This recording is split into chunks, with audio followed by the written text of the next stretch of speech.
So on YouTube, you've been growing, and one thing that's interesting is a lot of creators. You go through cycles, right? Where your channel did get a lot of traction early on, and what happens with 99% of people, whether they get traction or don't get traction, is they fall off. You continue to rise. It's like despite everything else, just despite the content shifting, how are you creating content and being able to continue to like thrive and keep growing so fast? Well, I think part of it is that I don't think I matter. Like, I actually don't think people necessarily care about me per se. They care about themselves, and that's what I care about. I care that they get information that will help them, right? So that they're looking for, that is relevant and makes sense. So I think the idea, like a lot of people, I think will think it's about them, right? And the sooner that you can make it about someone else, I think the faster you'll grow. Like if you can, and I think one of the biggest things that I'm still working on with connecting with people, because I think I'm close to really getting to the point where I can really grow even more, which is really connecting with people. Like the more I can engage and connect with people and see where they're at so that I can help them get to where they want to go. I think there's more growth in that. So I think that's the thing, is I've always tried to figure out what's going to be the most useful piece of content that I can give somebody today that's going to make an impact on their life. And then later, my goal is to change the quality of life for the people that are part of my community, like buy businesses with them, fund them, help them any way I can. I love that. I think there's a big community of people that want to become creators in today's world. There was a study that came out that said there's this is a couple years ago, it's gone up now, 2 million people who make a 6-figure income from social media. It's like my parents came to town to Vegas and introduced them to some of our social media friends, and they're like, this guy makes $100,000 a month doing what? Like posting videos. Yeah. But it's cool now to be a creator. Yeah. How can someone grow in 2023? It wasn't always cool. I started like 8 years ago. It wasn't cool. It's you and your wife like sitting in a room talking about stuff. Yeah. It's cool to see the transition. But I made probably 1,000 videos before I made $3.03, which was my first month. What's the get traction quick strategy that in 2023 could, like, someone who doesn't want to have to make 1,000 videos and wait 8 years for it to happen? I think talk about stuff that's relevant.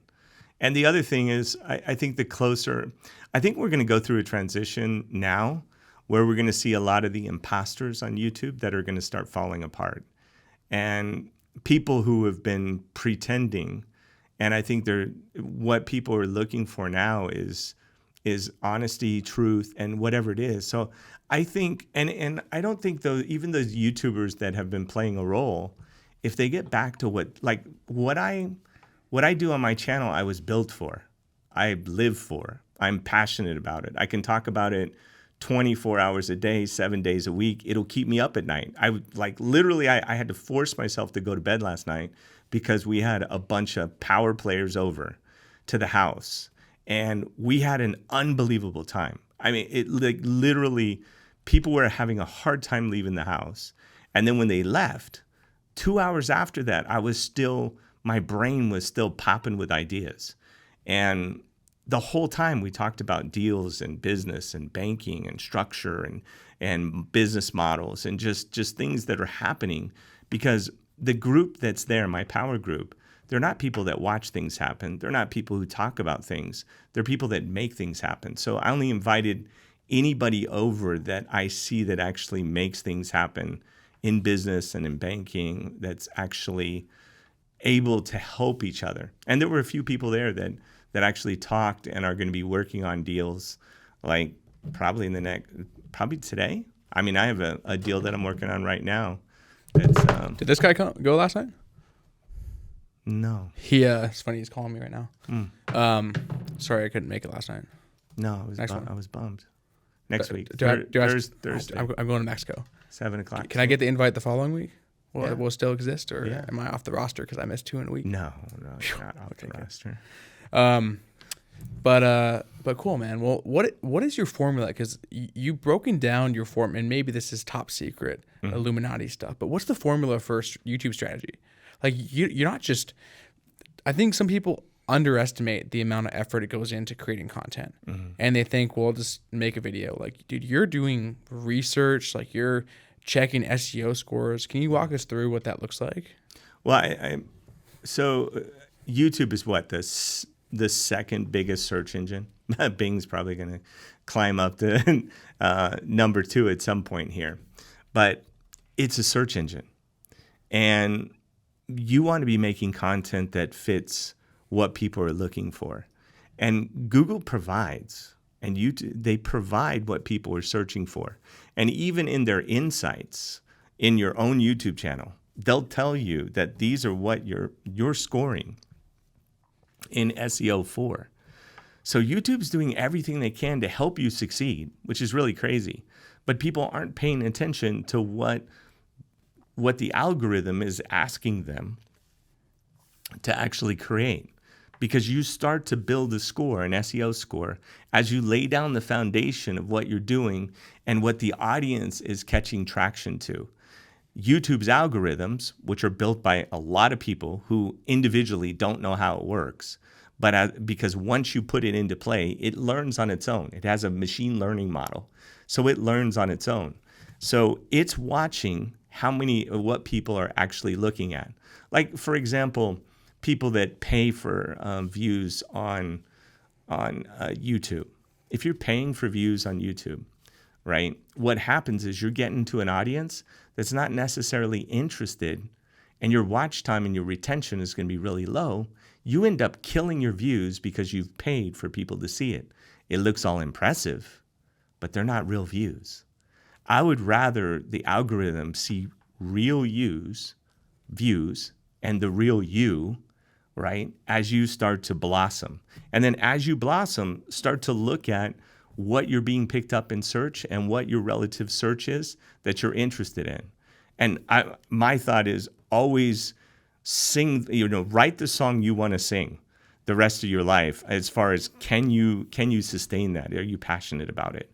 And I think that the more you think to try and beat the system or beat the algorithm, you end up beating yourself. If you really flow to try and understand what people want and what they're searching for, YouTube trends will tell you what people are searching for, right? And you can ride trends. You can go to Explorer on Twitter, and it'll tell you what the trending tweets are, which are instantly happening, like right now, what's trending.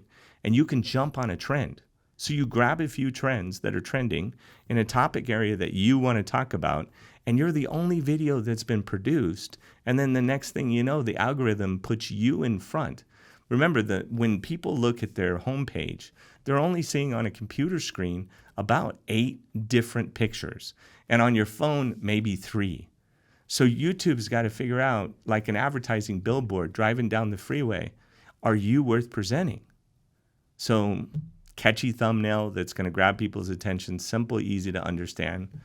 Know that you're talking to real people. Try not to be smart. I think that's the dumbest thing, is to be smart. Like, talk to people so they can understand it. It's not even kind to try and give people information they can't actually understand. And if you look on a video, when you start trying to be smart, it'll tell you when people jump off your video.